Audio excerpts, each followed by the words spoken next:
ओम शांति। ओम शांति। 11 अक्टूबर 2023। आज के बाबा के महावाक्य। आज बाबा ने कहा, मीठे बच्चे, यह पढ़ाई बहुत सस्ती और सहज है। पद का आधार गरीबी व साहूकारी पर नहीं, पढ़ाई पर है। इसलिए पढ़ाई पर पूरा ध्यान दो। प्रश्न, ज्ञानी तू आत्मा का पहला लक्षण कौन सा है? उत्तर, वह सभी के साथ अति मीठा व्यवहार करेंगे। किसी से दोस्ती, किसी से दुश्मनी रखना, यह ज्ञानी तू आत्मा का लक्षण नहीं। बाप की श्रीमत है, बच्चे अति मीठा बनो, प्रैक्टिस करो। मैं आत्मा इस शरीर को चला रही हूँ। अब मुझे घर जाना है। गीत, तू प्यार का सागर है। ओम शांति। बच्चों ने किसकी महिमा सुनी? निराकार बेहद के बाप की। वह ज्ञान का सागर ऊंच ते ऊंच है। उनको ही ऊंच ते ऊंच बाप कहा जाता है। परम शिक्षक अर्थात ज्ञान का सागर भी कहा जाता है। अभी तुम समझते हो, यह महिमा हमारे बाप की है, जिस द्वारा हम बच्चों की भी वही अवस्था होनी है। वह बड़े ते बड़ा बाप है, कोई साधु सन्यासी तो नहीं है। यह तो बेहद का बाप निराकार परमपिता परमात्मा है। तुम बच्चों की बुद्धि में है कि यह हमारा बेहद का माता पिता, पति आदि सब है। फिर भी वह नशा स्थायी नहीं रहता, घड़ी घड़ी बच्चों को भूल जाता है। यह तो ऊंच ते ऊंच और अति मीठे ते मीठा बाप है, जिसको सभी आधा कल्प याद करते हैं। लक्ष्मी नारायण को इतना याद नहीं करेंगे। भक्तों का भगवान एक ही निराकार है, उनको ही सब याद करते हैं। भल कोई लक्ष्मी नारायण को, कोई गणेश आदि को मानने वाले होंगे, फिर भी मुख से हे भगवान शब्द ही निकलेगा। हे परमात्मा अक्षर ज़रूर सबके मुख से निकलता है। आत्मा उनको याद करती है। जिस्मानी भक्त जिस्मानी चीज को याद करते हैं, तो भी आत्मा इतनी पिताव्रता है जो अपने बाप को ज़रूर याद करती है। दुख में झट आवाज़ निकलता है, हे परमात्मा। यह ज़रूर समझते हैं कि वह परमात्मा निराकार है, परंतु उनका महत्व नहीं जानते। अभी तुम महत्व को जानते हो कि वह तो अब हमारे सम्मुख आए हैं। वह है स्वर्ग का रचयिता, हमको सम्मुख पढ़ा रहे हैं। यह एक ही पढ़ाई है। वह जिस्मानी पढ़ाइयाँ तो भिन्न भिन्न प्रकार की होती हैं। कोई का मन पढ़ाई में नहीं लगता है तो छोड़ भी देते हैं। यहाँ इस पढ़ाई में पैसे आदि की कोई बात नहीं। वह गवर्नमेंट भी गरीबों को फ्री पढ़ाती है। यहाँ तो यह है ही मुफ्त में पढ़ाई, फीस कुछ भी नहीं। बाप को गरीब निवास कहा जाता है, गरीब ही पढ़ते हैं। यह है बहुत सहज और सस्ती पढ़ाई। मनुष्य अपने को इंश्योर भी करते हैं। यहाँ भी तुम इंश्योर करते हो। कहते हो, बाबा आप हमें स्वर्ग में 21 जन्मों का एवजा देना। भक्ति मार्ग में ऐसे नहीं कहते कि हे परम पिता परमात्मा हमको 21 जन्म लिए वर्षा दो। यह तुम अभी जानते हो, हम डायरेक्ट अपने को इंश्योर करते हैं। यह तो हमेशा कहते हैं फल देने वाला ईश्वर है, सबको ईश्वर ही देते हैं। भल कोई भी साधु संत अथवा रिद्धि सिद्धि वाला हो, देने वाला सबको ईश्वर है। आत्मा कहेगी देने वाला ईश्वर है। दान पुण्य आदि करते हैं, फिर भी उसका फल देने वाला ईश्वर ही है। इस पढ़ाई में कोई खर्चा नहीं है। बाबा ने समझाया है, गरीब का भी इतना ही इंश्योर होता है। साहूकार लाख करेगा तो उनको लाख का मिलेगा। गरीब 1 रुपया करेंगे, साहूकार 5,000 करे तो भी एवजा दोनों का इक्वल मिलना है। गरीबों के लिए बहुत सहज है, कोई फीस नहीं लगती। गरीब अथवा साहूकार दोनों बाप से वर्षा पाने के हकदार हैं। सारा मदार पढ़ाई पर है। गरीब अच्छा पढ़ते हैं तो उनका पद साहूकार से भी ऊंच हो जाता है। पढ़ाई ही कमाई है, बड़ी सस्ती और सहज पढ़ाई है। सिर्फ इस मनुष्य सृष्टि झाड़ के आदि मध्य अंत को जानना है, जिसको कोई भी मनुष्य मात्र जानता नहीं है। त्रिकालदर्शी कोई हो नहीं सकता। सब कह देते बेअंत है। समझते हैं मनुष्य सृष्टि का बीज परमात्मा है। यह उल्टा झाड़ है। फिर भी कह देते हम यथार्थ रीति नहीं जानते हैं। बरोबर यथार्थ तो बाप ही बताएंगे, जो नॉलेजफुल है। सारा मदार तुम बच्चों की पढ़ाई पर है। अभी तुम नंबरवार पुरुषार्थ अनुसार जानते हो। तुम मास्टर ज्ञान सागर हो। सब एक जैसे तो नहीं हैं। कोई बड़ी नदी, कोई छोटी नदी है। पढ़ते सब अपने अपने पुरुषार्थ अनुसार हैं। तुम बच्चे जानते हो, यह बेहद का बाप है। उनका बनकर उनकी श्रीमत पर चलना है। कोई के लिए कहा जाता है, यह बेचारा परवश है। माया के वश हो उल्टी मत चलाते हैं। श्रीमत भगवानुवाच है ना, जिससे श्रेष्ठ ते श्रेष्ठ देवी देवता बनना है। जब पहले निश्चय हो जाए तब फिर शिव बाबा से मिलना है।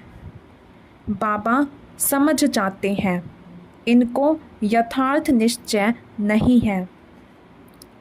आत्माओं का बाप एक है, यह तो समझते हैं, परंतु वह इनमें आकर वर्षा दे रहा है, यह निश्चय बैठना बड़ा मुश्किल है।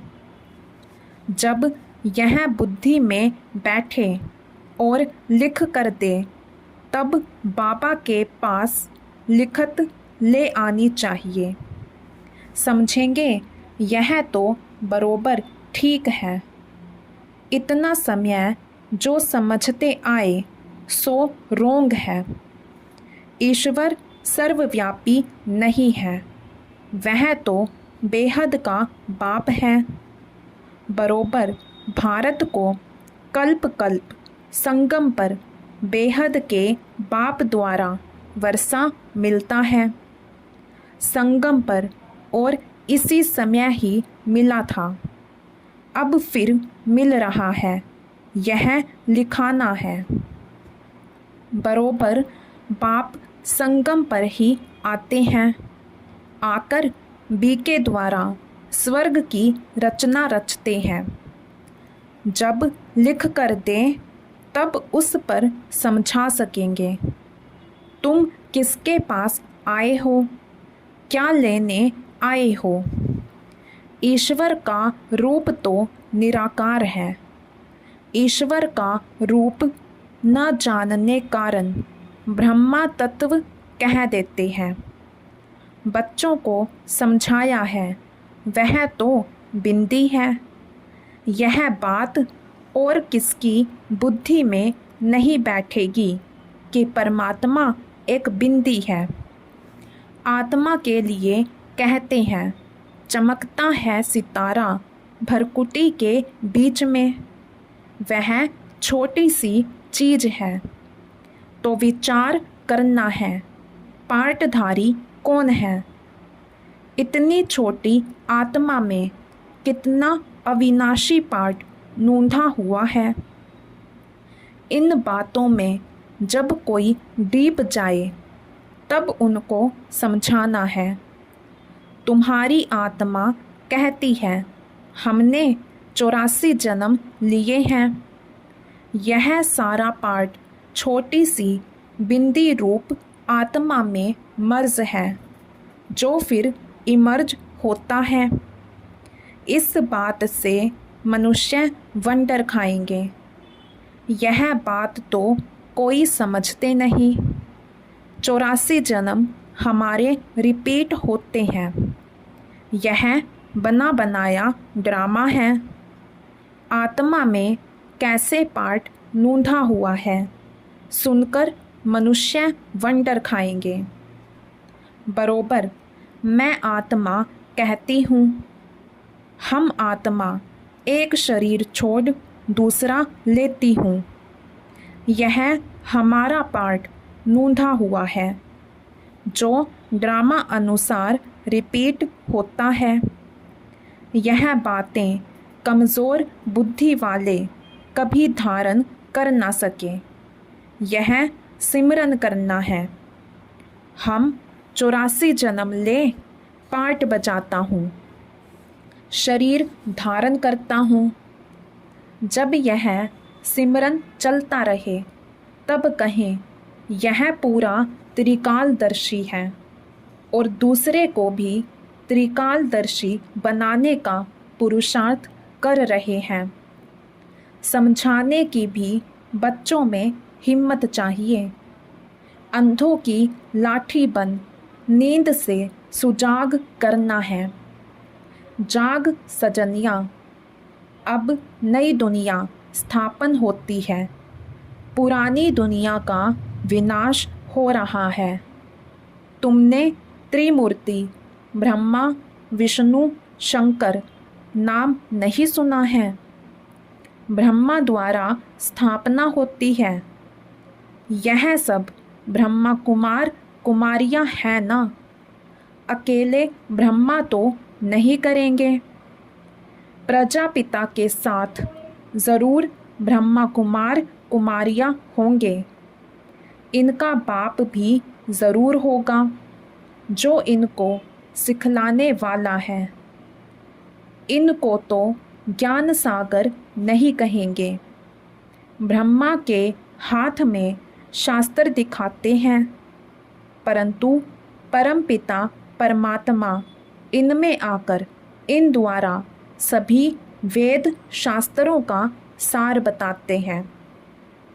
ब्रह्मा शास्त्रों का सार नहीं सुनाते, वह कहाँ से सीखे? उनका कोई भी बाप व गुरु होगा ना। प्रजापिता तो ज़रूर मनुष्य होगा और यहाँ ही होगा। वह ठहरा प्रजा को रचने वाला।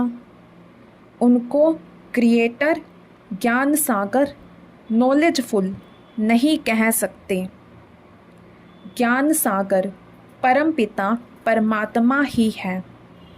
वह आकर प्रजापिता ब्रह्मा द्वारा पढ़ाते हैं।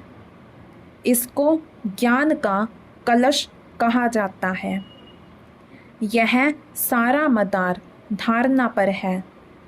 इंश्योर करो ना करो, यह तुम्हारे ऊपर है। बाबा तो बहुत अच्छी रीति इंश्योर करते हैं। इंश्योरेंस मैग्नेट है। भक्ति मार्ग में भी तो ज्ञान मार्ग में भी। बाप को सब आत्माएं भक्ति मार्ग में याद करती हैं कि बाबा आकर हमको दुख से छुड़ाओ। बाप वर्षा देंगे, या तो शांति धाम या तो सुख धाम भेज देंगे। जिनको शांति का वर्षा मिलना है तो कल्प कल्प वही शांति का वर्षा लेंगे। तुम अब पुरुषार्थ कर रहे हो सुख का वर्षा लेने के लिए। इसमें पढ़ना और फिर पढ़ाना है। जैसे बाप मीठे ते मीठा है, वैसे उनकी रचना भी मीठी से मीठी है। स्वर्ग कितना मीठा है। स्वर्ग नाम तो सब मुख से लेते रहते हैं। कोई भी मरता है तो कहते हैं स्वर्गवासी हुआ, तो ज़रूर नरक में था, अब स्वर्ग में गया। जाता नहीं है तो भी कहते हैं तुमको लिखना चाहिए, ज़रूर हेल में था ना। यह हेल है। फिर उनको यहाँ मंगाने की, खिलाने की क्यों कोशिश करते हैं? पितृ बुलाते हैं ना। आत्मा को बुलाना यह है पितृ को बुलाना। तुम फिर सभी पितरों के बाप को बुलाते हो। सभी आत्माओं का बाप बैठ तुमको पढ़ाते हैं। तुम कितनी गुप्त सेना हो। शिव शक्तियाँ, शिव तो निराकार है ना। तुम शक्तियाँ हो उनके बच्चे। शक्ति आत्मा में आती है। मनुष्य जिस्मानी शक्ति दिखलाते हैं, तुम रूहानी शक्ति दिखलाते हो। तुम्हारा है योग बल। योग रखने से तुम्हारी आत्मा पवित्र होती है। आत्मा में जौहर होता है। तुम्हारे में मम्मा की ज्ञान तलवार सबसे तीखी है। यह कोई स्थूल कटारी व तलवार की बात नहीं है। आत्मा को समझ है कि मेरे में ज्ञान शंख ध्वनि करने की अच्छी ताकत है। हम शंख ध्वनि कर सकते हैं। कोई कहते हैं मैं शंख ध्वनि नहीं कर सकती हूँ। बाप कहते हैं ज्ञान की शंख ध्वनि करने वाले मुझे अति प्रिय हैं। मेरा परिचय भी ज्ञान से देंगे ना। बेहद के बाप को याद करो, यह भी ज्ञान दिया ना। बाप को याद करना है। इसमें मुख से कुछ बोलना नहीं है, अंदर में समझना है। बाप हमको नॉलेज दे रहे हैं। बाप कहते हैं तुमको वापस चलना है। मुझे याद करो तो विकर्म विनाश होंगे। भगवानुवाच मन मना भव, तो ज़रूर वह निराकार होगा ना। साकार कैसे कहेंगे मुझे याद करो। निराकार ही कहते हैं, हे आत्माएं, मुझे याद करो, मैं तुम्हारा बाप हूँ। मुझे याद करेंगे तो अंतमति सो गति हो जाएगी। कृष्ण तो ऐसे कह ना सके, वह तो मनुष्य है ना। तुम आत्माएं इस शरीर द्वारा कहती हो कि जीव की आत्मा अपने बाप को याद करो। बाप भी आत्माओं को कहते हैं, मन मना भव। तुम आत्माओं को हमारे पास ही आना है, देही अभिमानी होना है, अच्छी तरह से प्रैक्टिस करनी है।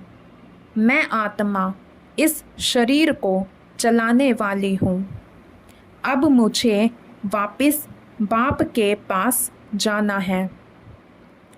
बाप कहते हैं, चलते फिरते उठते बैठते मुझे याद करो। जो अशांति फैलाते हैं वह अपना पद भ्रष्ट करते हैं। इसमें तो बहुत बहुत मीठा बनना है।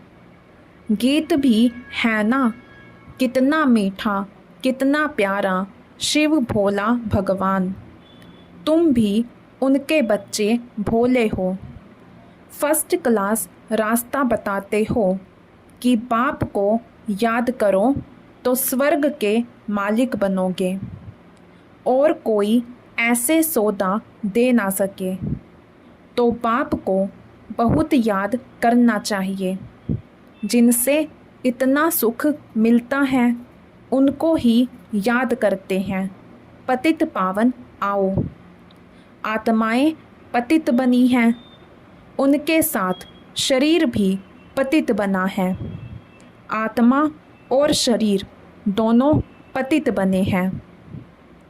वह लोग तो कह देते आत्मा निर्लेप है, पतित बन नहीं सकती, परंतु नहीं, एक परम पिता परमात्मा में ही कभी खाद नहीं पड़ती। बाकी तो सब में खाद पड़नी ही है। हर एक को सतो रजो तमो में आना ही है। यह सब पॉइंट धारण कर बहुत मीठा बनना चाहिए। ऐसे नहीं कि कोई से दुश्मनी कोई से दोस्ती। देह अभिमान में आकर यहाँ ही बैठ कोई से सर्विस लेना बिल्कुल रोंग है। अच्छा, मीठे मीठे सिकी लधे बच्चों प्रति माता पिता बाप दादा का याद प्यार और गुड मॉर्निंग। रूहानी बाप की रूहानी बच्चों को नमस्ते। धारणा के लिए मुख्य सार। ज्ञान का सिमरन कर त्रिकालदर्शी बनना और बनाना है। अंधों की लाठी बन उन्हें अज्ञान नींद से सुजाग करना है। 21 जन्मों के लिए अपना सब कुछ इंश्योर करना है। साथ साथ ज्ञान की शंख ध्वनि करनी है। वरदान। अपनी जिम्मेवारियों के सब बोझ बाप को दे सदा निश्चिंत रहने वाले सफलता संपन्न सेवाधारी भव। अपनी जिम्मेवारियों के सब बोझ बाप को दे सदा निश्चिंत रहने वाले सफलता संपन्न सेवाधारी भव।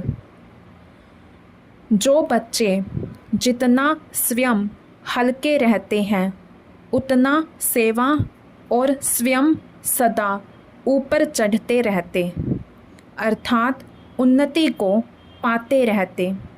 इसलिए सब जिम्मेवारियों के बोझ बाप को देकर स्वयं निष्फुरने रहो। किसी भी प्रकार के मैंपन का बोझ ना हो। सिर्फ याद के नशे में रहो। बाप के साथ कंबाइंड रहो तो जहाँ बाप हैं वहाँ सेवा तो स्वतः हुई पड़ी है। करावनहार करा रहा है तो हल्के भी रहेंगे और सफलता संपन्न भी बन जाएंगे। स्लोगन: बेहद ड्रामा के हर दृश्य को निश्चित जानकर सदा निश्चिंत रहो। बेहद ड्रामा के हर दृश्य को निश्चित जानकर सदा निश्चिंत रहो। अच्छा, ओम शांति।